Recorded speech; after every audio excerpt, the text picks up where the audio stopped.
그건 단순한 외교 사건이 아니다. 지금 동남아시아 전체가 한국의 결단을 주목하고 있다. 캄보디아에서 벌어진 충격적인 사건, 그리고 그 안에서 드러난 국제범죄의 실체. 이제 한국은 더 이상 침묵하지 않는다. 캄보디아에 얽힌 끔찍한 인신매매와 감금, 사기 조직의 실체가 폭로되자 한국 사회는 충격에 빠졌다. 언론은 연일 국민을 구하라는 제목의 보도를 쏟아냈고, 정부는 마침내 전례 없는 행동에 나섰다. 외교부, 법무부, 경찰청, 그리고 국정원이 한자리에 모였다.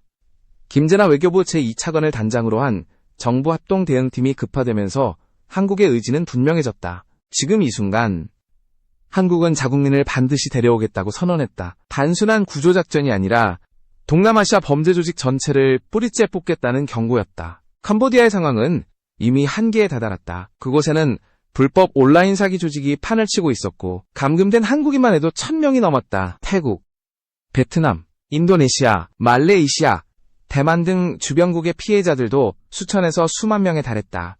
하지만 지금까지 어느 나라도 본격적으로 움직이지 못했다. 그때 한국이 등장했다. 그 순간 세계의 시선이 움직였다. 한국이 나섰다는 한마디에 아시아 각국의 언론은 생중계로 반응했다. 태국 네이션 29 뉴스는 캄보디아, 무릎 꿇다, 한국 원조 중단 위기라는 제목으로 방송을 내보냈다. 태국어 앵커는 말했다. 한국이 정말로 군을 움직일지도 모릅니다. 그 목소리는 떨리고 있었다. 그만큼 지금 상황은 예사롭지 않았다. 캄보디아 현지에서는 이미 혼란이 극에 달했다. 정부가 범죄를 단속하겠다고 말하지만 실상은 다르다. 경찰과 군, 세무당국까지 범죄 조직과 결탁해 있다는 사실이 국제사회의 보고서를 통해 드러났다. 한국은 더 이상 외교적 언사로 끝낼 수 없다고 판단했다. 정부는 푸놈펜 지역에 특별 여행주의보를 발령하고 출국 권고 단계로 격상했다. 그 말은 즉 캄보디아에 있는 한국인 모두가 즉시 귀국해야 한다는 뜻이었다. 그조차도 이미 납치된 사람들에게는 너무 늦은 명령이었다. 문제의 시작은 단순한 온라인 사기였다. 하지만 그 뒤에는 거대한 국제조직이 있었다. 가짜 채용 공고로 사람들을 유인해 감금하고 폭행과 고문을 가하며 강제로 불법 송금을 시키는 시스템. 피해자는 하루 14시간 이상 컴퓨터 앞에 묶여 있었다. 탈출을 시도한 사람은 폭행당하거나 사라졌다. 그리고 그중 다수가 한국인이었다. 외교부는 이건 단순한 범죄가 아니라 인신매매를 가장한 국제 테러 행위라고 규정했다. 그 순간 한국 정부는 선택의 여지가 없었다. 구조를 넘어 응징으로 방향을 바꿨다. 캄보디아의 대응은 냉담했다. 그들은 자신들도 피해자라고 주장했지만 한국 경찰이 보낸 20건의 국제공조 요청 중 14건을 묵살했다. 오직 6건만 회신했다. 국제사회는 캄보디아 정부가 이 범죄를 방조하거나 심지어 공모하고 있다고 지적했다. 미국 평화연구소는 보고서에서 캄보디아 사기 산업은 GDP의 절반에 해당하는 125억 달러, 약 18조 원 규모에 달한다고 분석했다. 범죄로 굴러가는 경제, 그것이 지금의 캄보디아였다. 한국 사회는 들끓었다. 정부 게시판에는 우리 국민을 구하라. 국가의 존재 이유는 국민보호다라는 글이 폭주했다. 여당과 야당을 막론하고 국회는 한 목소리로 정부의 강력 대응을 요구했다. 그리고 그중 일부 의원들은 놀라운 제안을 꺼내들었다. 필요하다면 군을 보낼 수도 있다. 이 제안은 단순한 정치적 수사가 아니었다. 실제로 과거 소말리아 해적에게 납치된 한국 선원을 구출했던 청해부대 작전이 떠올랐다. 한국군이 움직인다면 이번 캄보디아 작전은 동남아 역사상 가장 큰 국제 대응 작전이 될 수도 있었다. 지금 이 사태의 본질은 단순히 납치된 국민을 구출하는 문제가 아니다. 한국의 위상, 그리고 국가의 자존심이 걸려있다. 외교로 해결할 수 없다면 다른 수단이 필요하다. 윤창열 국무조정실장은 군사작전까지 가지 않고 해결할 수 있다면 좋겠지만 모든 가능성을 열어두고 있다고 말했다. 이 발언은 외교적 언어처럼 들리지만 사실상 최후 통첩이었다. 한국은 이제 행동으로 답하려 한다. 캄보디아뿐 아니라 전 세계가 그 움직임을 주시하고 있었다. 한국의 강경 대응은 외교적 쇼가 아니었다. 그것은 치밀한 전략과 무력 억지의 결합이었다. 지금부터는 사건의 군사적, 기술적 측면을 분해해본다. 한국 정부가 제시한 선택지 가운데 하나는 바로 신속 타격 능력의 전기였다. 과거 수단 철수 작전과 소말리아 구조작전에서 입증된 바 있듯이 한국군은 제한된 범위에서 고도의 능력은 단순한 병력 투입이 아니라 정밀한 정보 수집, 특수작전팀의 투입, 그리고 필요한 경우 현지 공조를 통해 인지를 구조하는 복합적 절차를 의미한다. 첫째, 정보 인프라의 전개다. 국정원과 경찰의 합동팀은 캄보디아 내 조직의 통신망과 자금 흐름을 추적했다. 2단계에서 가장 중요했던 것은 정확한 위치와 감금 구조의 실시간 파악이었다. 현지에서 활동하는 사기 조직은 암호화된 통신과 다단계 송금 시스템을 사용해 흔적을 지워왔다. 하지만 한국의 사이버 수사 역량과 국제 공조를 통해 주요 서버와 비트코인 지갑을 추적했고, 이는 구조작전의 전제가 되었다. 둘째, 군사적 옵션이다. 한국이 보유한 플랫폼 가운데 즉시 언급되는 것은 FA-50과 KF-21, 그리고 F-16 같은 전투기 자산이다. FA-50은 다목적 경공격기로서 근접 항공 지원과 정밀 타격에 활용될 수 있다. KF-21은 차세대 전투기로서 향후에 전력화될수록 전략적 선택지를 넓혀준다. 또한 F-16과 같은 동맹국 전력과의 연계를 통해 공중 우세를 확보하는 방안도 고려됐다. 그러나 실제로는 공중전 수행이 목적이 아니라 위협 억제와 필요시 정밀 유도무기 전시를 통한 정치적 압박이 목적이었다. 셋째, 정밀 유도무기의 존재는 억지 효과를 극대화했다. 한국에서 개발하거나 수입한 GPS 유도폭탄인 KGB와 해외에서 통용되는 정밀 유도탄의 존재는 표적에 대한 선택적 압박을 가능하게 한다. 전시 상황이 아닌 외교적 압박의 수단으로서 정밀무기의 전개 가능성은 상대국과 범죄 조직에게 명확한 메시지를 보냈다. 무력 사용이 아니라 무력의 존재를 보여주는 것만으로도 상당한 외교적 효과를 만들어낼 수 있다. 넷째, 동맹 및 주변국과의 외교적 공조다. 태국, 베트남, 말레이시아 등 피해국들은 이미 다수의 국민이 감금되어 있어 한국의 움직임에 높은 관심을 보였다. 특히 태국 언론과 국민의 반응은 이번 사태를 지역적 문제로 확산시키는 계기가 되었다. 태국은 이미 FA-50을 도입해 운용 중이며 KF-21 도입 의사를 검토해왔다는 보도도 있었고, 그만큼 한국의 무기체계와 군사적 신뢰도가 지역에서 중요한 변수로 작용했다. 한국의 단독 행동이 불가피할 때 주변국의 협조 여부는 성공의 관건이었다. 다섯째, 법적, 정치적 정당성 확보다. 해외에서 군사행동을 벌이려면 명확한 법적 근거와 국제법상 정당성이 필요하다. 한국 정부는 이를 위해 피해자의 소환과 범죄 조직의 불법 행위에 대한 증거를 체계적으로 정리했다. 국제기관과의 협력, 그리고 제3국의 정보 제공을 통해 작전의 정당성을 확보하려 했다. 이는 단순한 무력 개입을 넘어 국제사회의 지지를 얻기 위한 필수 절차였다. 여섯째, 국내 정치의 결속과 여론 관리다. 국민들의 분노는 정치적 압력으로 작동했다. 정부는 피해자 가족과의 소통을 최우선으로 삼았고, 국회 차원의 청문과 증언을 통해 사건 전말을 공개했다. 이 과정에서 군과 정보기관의 역할이 부각되었고, 정치권은 초당적으로 피해자 구조와 범죄 조직 척결을 지지하는 모양새를 취했다. 이러한 국내적 결속은 정부에게 광범위한 정치적 여지를 제공했다.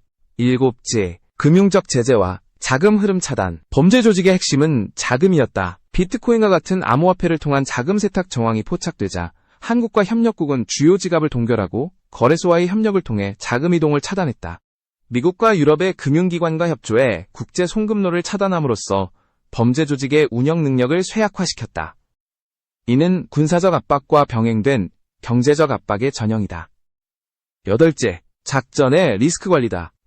외국에서의 직접적 행동에는 인도적 희생과 지역적 반발이라는 위험이 도사리고 있다. 캄보디아 내 권력층의 부패와 결탁 문제는 작전 수행을 더욱 복잡하게 만들었다. 따라서 한국은 최소한의 가시적 군사력 전개와 고도의 은밀 작전을 결합하는 방안을 택했다. 특수부대의 소규모 침투와 현지정보원의 활용, 그리고 공조경찰의 합동체계가 그 핵심이었다.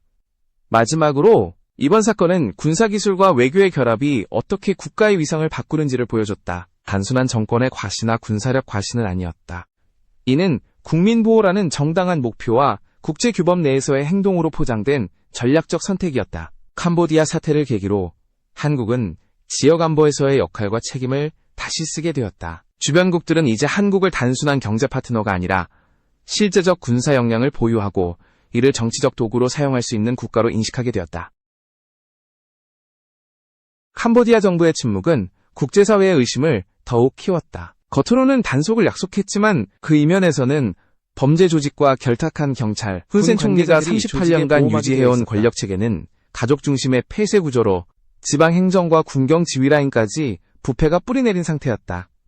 따라서 외교적 항의나 협조 요청은 대부분 형식적 절차에 그칠 수밖에 없었다. 이 때문에 한국 정부는 직접적 대응을 피할 수 없다는 결론에 도달했다. 이번 사태는 단순한 인질구출이 아니라 국가체계 전체에 맞서는 복합작전이 될 수 있었다. 그러나 문제는 국제정치였다. 한국이 직접적인 군사행동에 나서면 이는 내정 간섭으로 비칠 위험이 있었다. 따라서 전략은 명확했다. 첫째, 캄보디아 정부가 협력한다는 명분을 확보하고, 둘째, 지역 국가들의 지지를 이끌어내며, 셋째, 국제 여론을 움직여 정당성을 쌓는 것. 외교부는 이를 위해 미국, 일본, 유럽연합, 그리고 아세안 주요국 외교 채널을 총동원했다. 동시에 태국과 베트남 등 인접국 언론에서 한국이 진심으로 움직인다는 인식을 확산시키는 전략적 여론전도 펼쳐졌다. 태국의 반응은 특히 주목할 만했다. 이미 캄보디아 국경 분쟁에서 실전 경험을 가진 태국은 이번 사태를 자국의 문제로 받아들였다. 태국네이션 29, 채널 3, 그리고 일부 군사 전문 매체들은 연일 한국의 대응을 주요 뉴스로 다루었다. 앵커들은 한국은 국민 한 명을 잃는 것만으로도 국가 전체가 움직인다 고 강조했고, 많은 태국인들은 댓글로 우리가 그들의 국민이었다면 얼마나 좋았을까 라고 반응했다. 이 발언은 단순한 감정이 아니라 국가가 국민을 어떻게 대해야 하는가에 대한 근본적인 질문이었다. 한국의 행보는 단호했다. 외교 경로로 캄보디아 정부에 최후 통첩을 전달했다. 납치와 인신매매에 연루된 범죄 조직의 즉각 해체와 한국인 피해자 전원 송환. 동시에 국정원과 군 정보사령부는 현지에서 확보한 정보를 토대로 감금 지역의 위성좌표를 분석했다. 프놈펜 외곽과 시아누크빌, 바탐방 등 지역의 건물 단지들이 주요 거점으로 지목되었고, 일부는 중국계 자금과 연계되어 있었다. 정보 분석 결과는 청와대 국가안보실에 보고되었고, 위기관리팀은 세 가지 시나리오를 검토하기 시작했다. 첫 번째는 외교적 해결, 즉 캄보디아 정부가 자발적으로 피해자 송환을 허용하고 범죄 조직을 단속하는 방식이다. 그러나 이 방안은 현실적으로 신뢰하기 어려웠다. 이미 수차례의 협조 요청이 묵살된 전례가 있었기 때문이다. 두 번째는 합동작전, 캄보디아 정부군 혹은 경찰과 공동으로 작전을 수행하는 방안이었다. 하지만 부패 구조상 정보 누출의 위험이 컸다. 세 번째는 한국 단독 작전, 즉 특수부대 투입이다. 이 방안은 가장 위험하지만 성공한다면 가장 확실한 결과를 가져올 수 있었다. 이때 떠오른 것이 바로 707 특임대와 청해부대의 사례였다. 과거 소말리아 해적에게 납치된 한국 선원을 구출하기 위해 청해부대가 직접 작전에 나섰을 때 세계는 한국의 결단력에 놀랐다. 작전 성공, 전원 생還. 이 한 문장은 한국군의 신뢰를 세계에 각인시켰다. 이번에도 그 경험이 작전 계획의 토대가 되었다. 합참 내에서는 특임대 투입이 필요하다는 의견이 연일 회의록에 오르내렸다.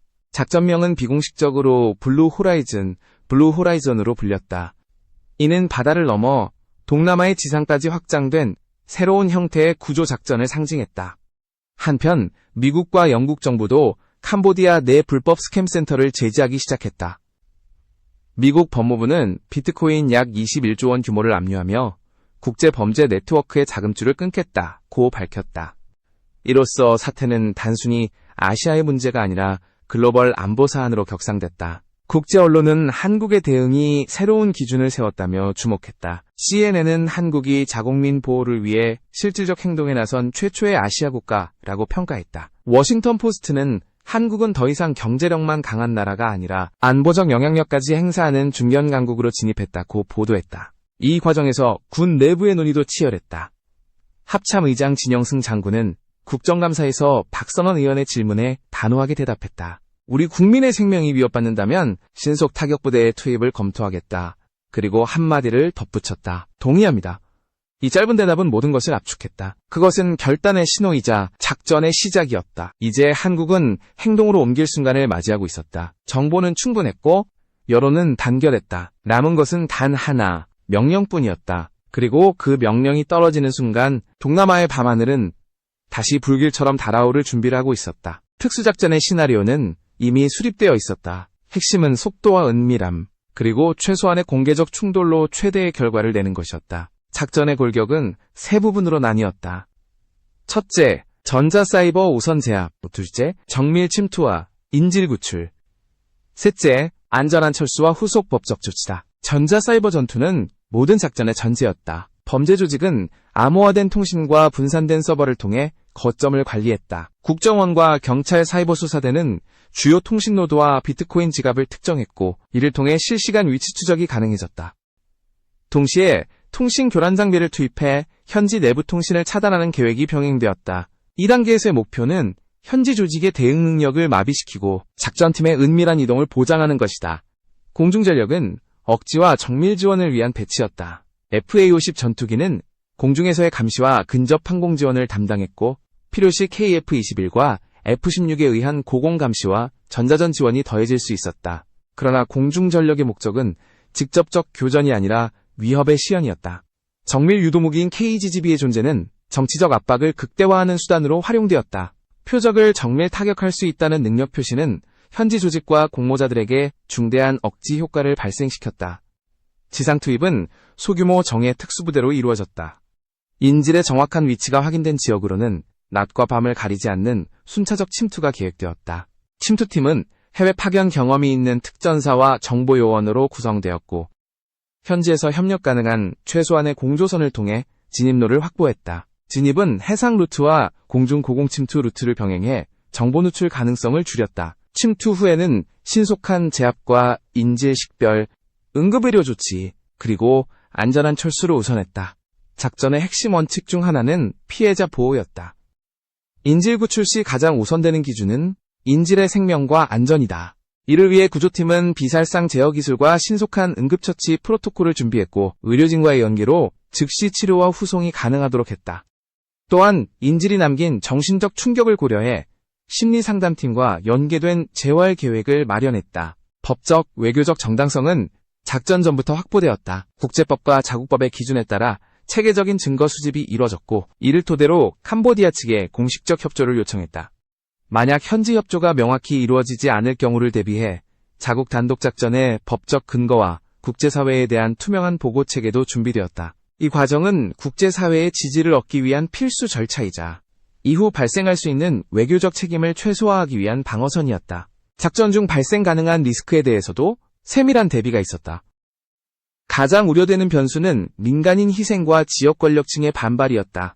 이를 줄이기 위해 작전은 목표 지점의 주거 상업시설을 사전 분석해 비전투원 분리를 철저히 했고 폭발물 사용을 최소화하는 접근법을 택했다. 현지 권력층의 개입 가능성에 대비해 다층적인 정보 차단과 대체 경로를 마련했고 실패 시의 후속 계획도 마련되어 있었다. 작전 성공 후의 시나리오도 구체적이었다. 구조된 국민은 우선 현장에서 응급치료를 받고 안전한 국가시설로 이송된 뒤 신속한 귀국 절차가 진행되었다. 귀국 후에는 수사와 재활, 피해보상 문제를 빠르게 처리하기 위한 특별지원단이 가동되었다. 범죄 조직의 주요 인물과 자금줄은 국제공조를 통해 추적되어 기소되었고 동결된 자산은 피해배상과 범죄 수사 자금으로 전환되었다. 또한 이번 작전은 한국의 군수, 안보 산업에도 파급 효과를 가져왔다. KF-21과 FA-50 같은 플랫폼의 실전 억지력은 지역 국가들의 관심을 더욱 끌었고 방산협력과 수출 논의가 급물살을 탔다. 실제 작전에서의 전술 전개와 장비 운용 사례는 한국 방위산업의 신뢰도를 입증하는 증거로 활용되었고 이는 장기적으로 외교 경제적 자산으로 전환될 가능성이 컸다. 마지막으로 이번 작전은 국제규범과 인도주의 원칙을 동시에 지키려는 시도였다. 무력 사용은 최후 수단으로만 고려되었고 기본 전제는 국민보호와 불법 행위의 근절이었다. 이 사건은 단순한 군사작전이 아니라 법과 외교, 정보와 기술이 결합된 종합작전이었다. 그리고 그 결과는 분명했다. 빠르고 정확한 행동은 수많은 인명을 구했고 국제범죄 네트워크에 강력한 경고를 남겼다. 작전의 여파는 즉각적이었다. 구조작전이 성공적으로 진행되자 한국 정부는 신속히 구조된 국민들의 귀환 절차를 개시했다. 현장에서 응급치료를 받은 이들은 특수항공편을 통해 안전하게 송환되었고 공항에는 가족과 의료진, 심리상담팀이 대기하고 있었다. 귀국한 피해자들은 신체적 상처뿐 아니라 깊은 정신적 트라우마를 겪고 있었고 정부는 이를 전담할 재활 프로그램과 피해 보상 절차를 마련했다. 이 과정에서 가장 우선된 것은 피해자들의 존엄과 안전이었다. 정치적 이득이나 군사적 과시는 그 다음 문제였다. 국제사회는 한국의 대응에 주목했다. 미국과 유럽의 주요 언론은 이번 사건을 한국의 능력과 의지의 증거로 평가했다. 국제법적 정당성을 확보한 상태에서 이루어진 작전이었기에 많은 나라들은 공개적으로 한국을 지지하거나 침묵으로 동조했다. 아세안 일부 국가들은 직접적인 군사 개입은 피했지만 정보 제공과 외교적 압박에 동참함으로써 사실상 한국의 행동을 뒷받침했다. 이는 지역 안보의 판도를 바꿀 만한 신호탄이었다. 캄보디아 내에서는 사법적 조치가 뒤따랐다. 국제 공조 수사로 확보된 증거를 바탕으로 주요 범죄 조직의 지도부와 자금줄이 기소되었고 관련된 관료와 경찰의 연루 사실도 드러났다. 국제 형사기관과 협력해 범죄 조직의 자산을 동결하고 비트코인 지갑을 통해 흘러나간 자금의 일부를 피해 보상금으로 전환하는 절차가 진행되었다. 이 일련의 법적 조치는 단순한 보복이 아니라 국제법과 절차에 따른 정당한 대응이었다고 평가되었다. 국내 정치권은 이번 작전을 통해 일시적이나마 결속을 보여주었다. 여야는 피해자 보호와 범죄 척결에 있어 공통된 목표를 확인했고 국회는 관련 예산과 법적 근거를 신속히 정비했다. 또한 국방과 정보 역량의 강화 필요성이 부각되면서 중장기적인 방위산업 투자와 인력 양성 계획이 재검토되었다. 이 과정에서 군과 정보기관은 그간 쌓아온 작전 경험과 기술력을 공개적으로 인정받았다. 그러나 모든 결과가 긍정적이지만은 않았다. 작전의 공개와 함께 일부 국가에서는 한국의 조치를 내정 간섭으로 규정하며 비판을 제기했다. 캄보디아 정부는 강하게 반발했고 일부 지역에서는 반한국 감정이 일시적으로 고조되었다. 이는 외교적 부담을 남겼고 한국은 이후에 외교적 회복 작업에 상당한 자원을 투입해야 했다. 특히 캄보디아와의 장기적 경제 협력과 개발 원조 문제는 양국 관계 회복의 중요한 변수가 되었다.